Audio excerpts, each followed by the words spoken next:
Hey guys, Jeff here. I just finished watching Mortal Kombat on Netflix Instant Play.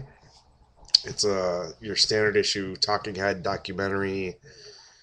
It examines violence in video games, but also just the medium as a whole, including sex and just like adult content in general. And like I said, the medium as a whole, like where are video games going as an art form.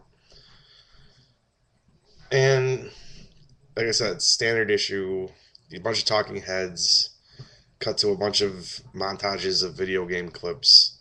Nothing too special, and no no opinion or ideas that you hear in here.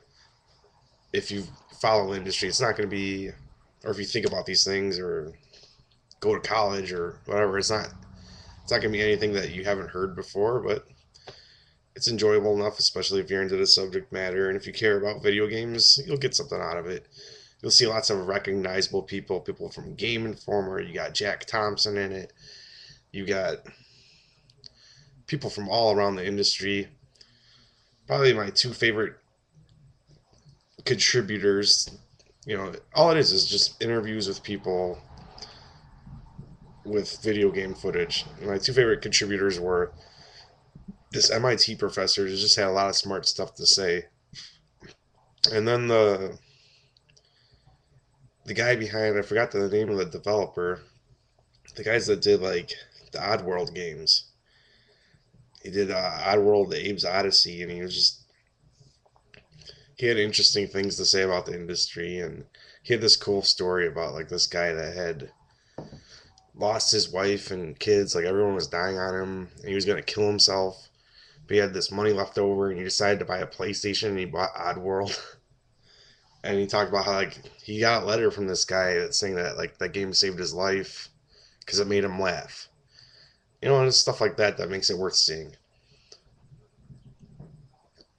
So if you got Netflix, watch it on Xbox, whatever. It's worth it. It's like 85 minutes long. It feels a little bit longer because it really is just people talking.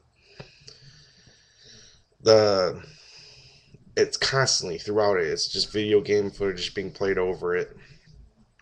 Sometimes they show people talking too, but just lots of video game montages thrown in there that doesn't always respond to support what the people are saying.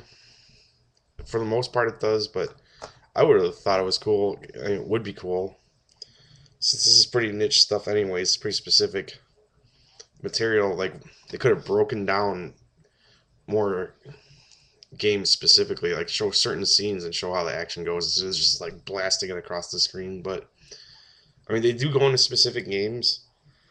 But I'm just saying that the footage that plays throughout, they don't do much with the footage except it's just something to watch while people are talking. The other big problem with it is it feels dated. I don't think I saw anything past 2005. It certainly doesn't take into account the success of the Wii and how that has, in many ways, made video games very mainstream now. But you could tell like they're right on the cusp of getting to where the modern video game industry is at, and they get it right for the most part. But it does feel dated in that like all the games you're seeing are older, and they're talking about how in the future you're going to be able to have choices in games, and this game Fable that's coming out. It's like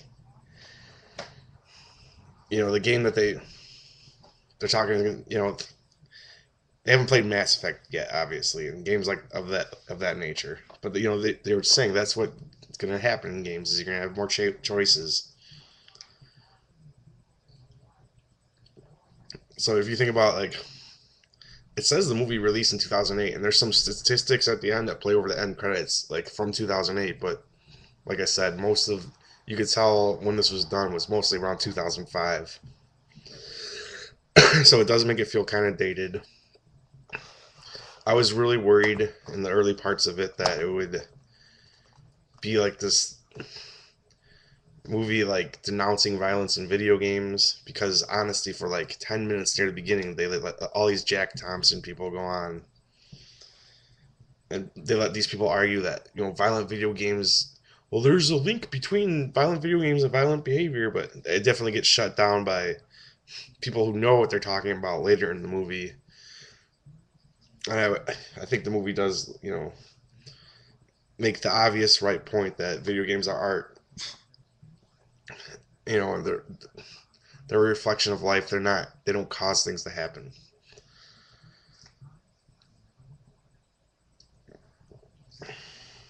And like I said, so it's good, something cool to check out if you have Netflix. It's not like something that's like absolutely worth seeking out because, like I said, there's nothing groundbreaking in it. It's just if you're interested in the material, you'll have an okay time watching it.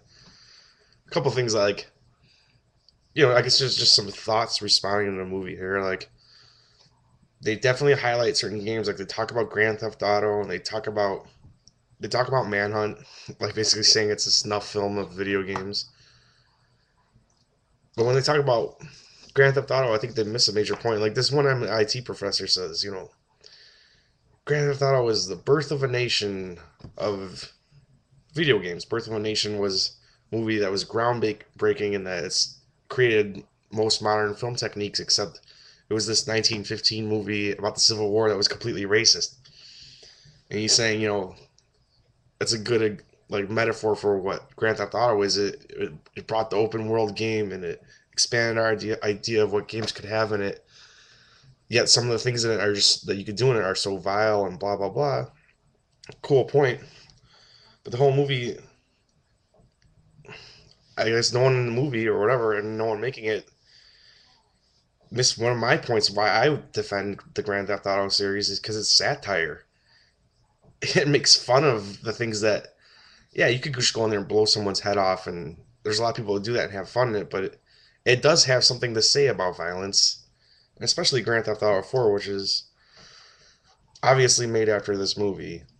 It has something to say about violence. That's it. And not saying that it's a good thing. So I missed that on Grand Theft Auto. It's outdated.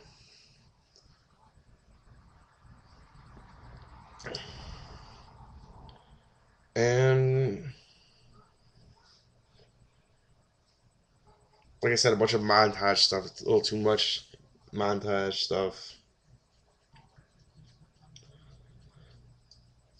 And then you get into the end, near the end of it, they make the ultimate point that people always try to make, which is it's the parents' responsibility. The industry can regulate itself, or the government can regulate it, or whatever, but when it comes down to it, it's the parents' responsibility. And you have to pay attention to what your kid's into and blah, blah, blah. And I agree with that to a point, but at the same time, it's like I know that most parents are not much brighter than their kids, and they they say this in the movie too. They view video games as a kid's toy, so they figure, oh, if it's a kid's toy, all of it is for kids. It doesn't matter what it is. But more parents that don't realize that. There are more parents that just don't give a shit. They don't. It's babysitting their kids. Who cares? Whatever. Why take the effort to take an interest in what your kids are into? And so, yeah, I guess it is their parents' responsibility, but you have to realize parents. There's not most parents are not good parents.